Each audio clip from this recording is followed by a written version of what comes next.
गर्मियों की एक खामोश रात थी। आसमान पर बादल छाए हुए थे और हवा में अजीब सी नमी घुली हुई थी। मैं अपने 3 दोस्तों यूरी, फ्रैंक और फ्रेडी के साथ कार में बैठा सुनसान सड़क पर जा रहा था। हम चारों को हमेशा से वीरान जगहों की खोज लगाने का शौक था। न्यू जर्सी के मुख्तलिफ इलाकों में मौजूद खाली इमारतें, बंद फैक्ट्रियां और तबाहशुदा गोदाम हमारे लिए किसी खजाने से कम नहीं थे। शुरू में ये सब सिर्फ तफरीह लगता था, मगर वक्त के साथ हमें खतरनाक जगहों का नशा सा हो गया। हम रात के अंधेरे में निकलते, किसी सुनसान इमारत में घुसते, दीवारों पर ग्राफिटी बनाते, छत पर चढ़कर आतिशबाजी करते और फिर पुलिस आने से पहले वहां से भाग जाते। लेकिन उस रात कुछ मुख्तलिफ था। कई हफ्तों से एक पुराना मिडिल स्कूल हमारे जहन में था। इंटरनेट पर उसकी तस्वीरें देखी थीं। लोग कहते थे कि वो जगह मनहूस है। कुछ ने दावा किया था कि रात के वक्त वहां अजीब आवाजें सुनाई देती हैं, जबकि कुछ लोग कहते थे कि इमारत के अंदर कोई खुफिया गिरोह रहता है। हमने इन बातों को मजाक समझा। चलो आज वहीं चलते हैं, फ्रेडी ने अचानक कहा। यूरी ने मुस्कुराकर गाड़ी मोड़ी। अगर पुलिस ने पकड़ लिया तो? मैंने हंसते हुए पूछा।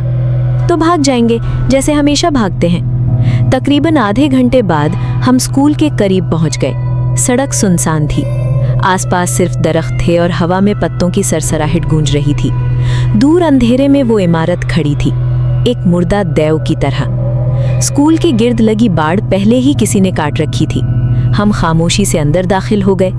जैसे ही मैंने फ्लैशलाइट जलाई, सामने लंबा राहदारी नुमा हॉल रोशन हुआ। दीवारों का पलस्तर झड़ चुका था, छत से तारें लटक रही थी। फर्श पर टूटे शीशे और पुरानी कुर्सियां पड़ी थी। खामोशी इतनी गहरी थी कि हमारे कदमों की आवाज भी खौफनाक लग रही थी। फ्रैंक दीवारों पर बनी ग्राफिटी देखकर खुश हो रहा था। ये देखो कितना जबरदस्त आर्ट है। हम आहिस्ता आहिस्ता इमारत के अंदर बढ़ते गए। एक वक्त ऐसा आया जब हम तहखाने में पहुंच गए। वहां की हवा ठंडी और भारी थी। नमी की बू सांस रोक रही थी। फिर अचानक मेरी रोशनी फर्श पर बनी एक चीज पर पड़ी। एक बहुत बड़ा पेंटाग्राम, 5 कोनों वाला शैतानी निशान जो सुर्ख रंग से बनाया गया था। कमरे की दीवारों पर अजीब निशान थे, जैसे किसी ने कोई रस्म अदा की हो। ये जगह मुझे पसंद नहीं आ रही, यूरी ने धीमी आवाज में कहा। फ्रेडी हंस पड़ा। डर गए क्या? हम ज्यादा देर वहां ना रुके, जल्दी से ऊपर की मंजिल की तरफ चले गए। दूसरी मंजिल पर एक क्लासरूम की दीवार बिल्कुल साफ थी। फ्रैंक फौरन खुश हो गया। बस यही बेहतरीन जगह है। वो और मैं स्प्रे पेंट निकालकर दीवार पर ग्राफिटी बनाने लगे, जबकि यूरी और फ्रेडी छत तक जाने का रास्ता ढूंढने निकले। चंद मिनट बाद में कमरे से बाहर निकल आया और राहदारी में बने आर्ट को देखने लगा। अचानक पीछे से फ्रैंक की गुस्से भरी आवाज आई। मेरा बैग कहाँ है? मैं चौंक गया। कौन सा बैग? मजाक मत करो। उसके बैग में बाकी तमाम स्प्रे पेंट थे। हमने पूरा कमरा छान मारा, मगर बैग गायब। फ्रेडी की हरकत होगी, फ्रैंक बड़बड़ाया। हम दोनों उन्हें ढूंढने निकल पड़े। राहदारियां एक भूल भुलैया जैसी लग रही थीं। हर दरवाज़ा एक जैसा, हर मोड़ एक जैसा। फिर अचानक मैं एक छोटे कमरे के सामने रुका। मेरी फ्लैशलाइट दीवार पर पड़ी और मेरे जिस्म में सर्द लहर दौड़ गई। दीवार पर एक और पेंटाग्राम बना था, मगर ये ताज़ा था। सुर्ख पेंट अभी तक दीवार से बह रहा था और कमरे के कोने में फ्रैंक का बैग रखा था। ये आखिर कौन कर रहा है? फ्रैंक गुस्से में चीखा। उसी लम्हे दूर कहीं से दौड़ते कदमों की आवाज सुनाई दी। हम मुड़े तो देखा यूरी और फ्रेडी पूरी रफ्तार से हमारी तरफ भाग रहे थे। उनके चेहरे खौफ से सफेद पड़ चुके थे। भागो! फ्रेडी चीखा। हमने एक लम्हा भी जाया नहीं किया। चारों अंधेरी राहदारियों में दीवानों की तरह दौड़ने लगे। क्या हुआ है? मैंने चीखते हुए पूछा। वो लोग हमारे पीछे हैं, यूरी हाँफते हुए बोला। कौन लोग? पता नहीं। पीछे कहीं धातु के टकराने जैसी आवाजें आ रही थी, फिर कई कदमों की आवाजें। हम एक मोड़ पर रुके और सांस बहाल करने लगे। फ्रेडी ने कांपती हुई आवाज में बताया। हम एक कमरे में गए थे, वहां 3 लोग बैठे थे, सियाह चोगे पहने हुए। वो फर्श पर किसी चीज के गिर्द बैठे थे, जैसे कोई रस्म अदा कर रहे हों। और फिर उन्होंने हमें देख लिया। इसी लम्हे सामने अंधेरे से अजीब सी सिसकारी की आवाज आई, जैसे कोई सांप फुंकार रहा हो।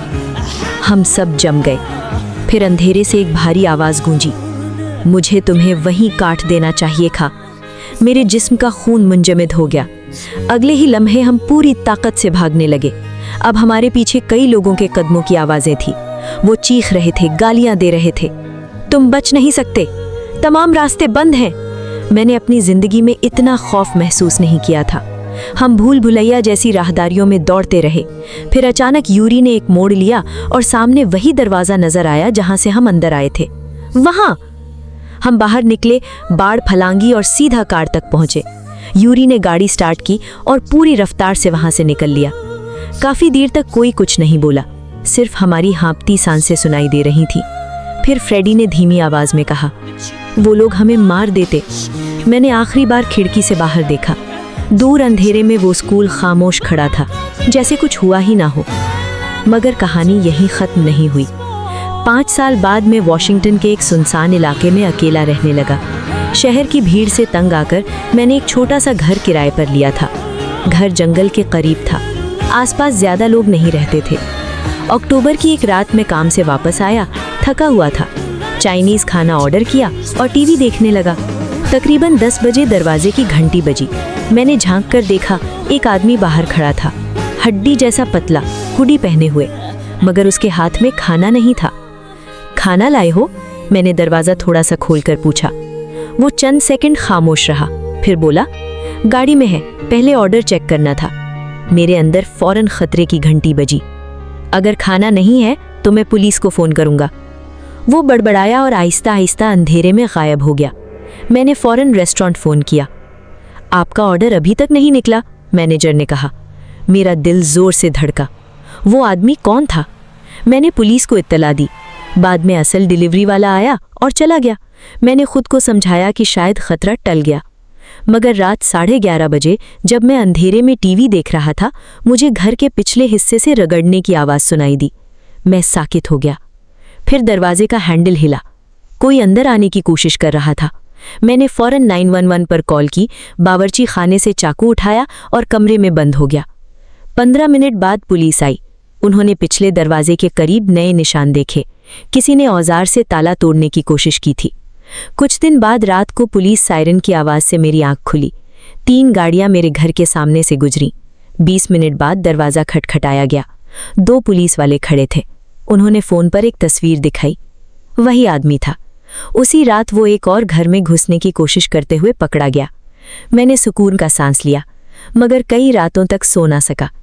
इंसानों से ज़्यादा खौफनाक चीज़ शायद कुछ नहीं, और शायद यही सबसे बड़ा डर है, ये जान लेना कि अंधेरे में सिर्फ भूत नहीं छुपे होते, कभी कभी वहाँ इंसान भी होते हैं।